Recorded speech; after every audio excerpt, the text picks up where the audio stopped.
Խորվաթիայի մայրաքաղաք Զագրեբում օգոստոսի 19-ից մեկնարկած սպորտային մարմնամարզության մեծահասակների և երիտասարդների Եվրոպայի առաջնությանը Հայաստանի հավաքականը հանդես եկավ հետևյալ կազմով՝ Արթուր Դավթյան, Վահագն Դավթյան, Արթուր Ավետիսյան, Համլետ Մանուկյան, Մամիկոն Խաչատրյան, Գագիկ Խաչիկյան։ Մեր հավաքականը Հայաստան վերադարձավ միանգամից 3 մեդալով։ Կանխատեսելի էր, ճիշտն ասած, մենք գնում ենք մեդալների վրա։ Շատ նորմալ անցավ, եղավ առաջ, երկրորդ, երրորդ տեղեր։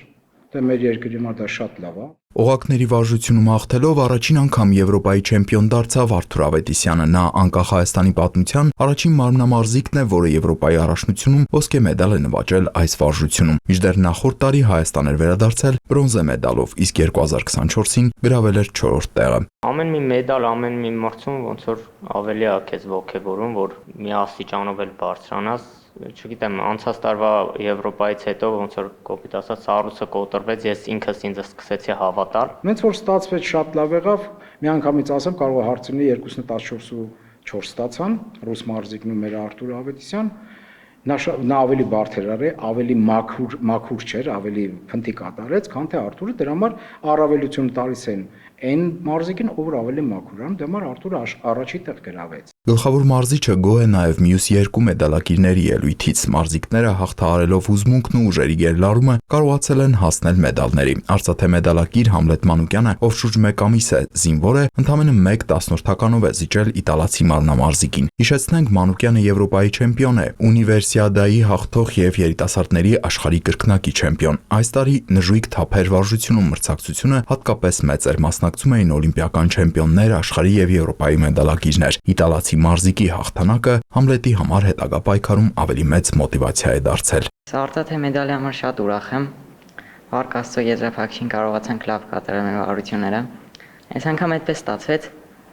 Շատ կաշխատենք, որ հաջորդ մրցումներին ավելի լավ լինի։ Նախորդ տարվա արծաթե մեդալակիր, սպորտային մարմնամարզության Եվրոպայի առաջնության այս տարվա բրոնզե մեդալակիր Մամիկոն Խաչատրյանի համար ևս միջազգային մրցաշարերում նվաճած մեդալները մեծացնում են ավելի լավ արդյունքներ գրանցելու պարտավորությունը։ Եվրոպայի առաջնությունից առաջ Մամիկոն ունեցել է դաստակի փոքրիկ վնասվածք, սակայն կարողացել է լավ կատարել վարժությունը։ Դաստակը ուռած էր, դե հիմա ինչ անենք, ուռած էր թե չէ։ Տղամարդես հավատում եմ ու ինքը արդարացրեց, մոռացավ ամեն ինչ կատարեց։ Ընկեր Հակոբը մրցումները սկսելուց առաջ մոտեցավ ինձ ու ասաց, որ հավատում է իմ ուժերին ու այդ ուժու եռան տվեց, որ պետք է այս անգամ ավելի լավ կատարեմ վարժությունը, մոռանամ ձեռքի սավը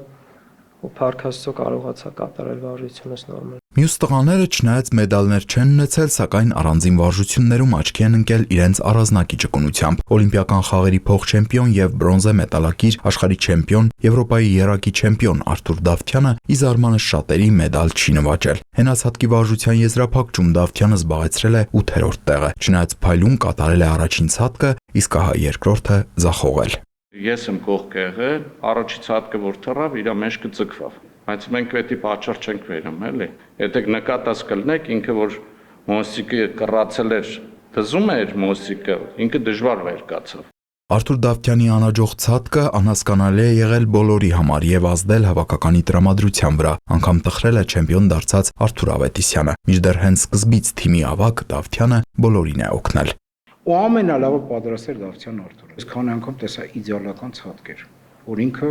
ուղղակի բոլորը գիտեին, որ պիտի դառնար չեմպիոն։ Եզրափակիչի միշտ բանը որակավորում փուլում Արթուրը 3 տասնորդական բոլորից բարձր էր, դա շատ մեծ է։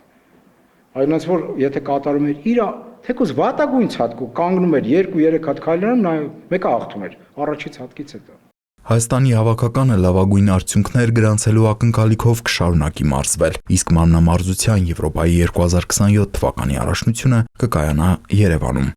Տիգրան Վակմյան, Սեյրան Հակոբյան, Հորիզոն։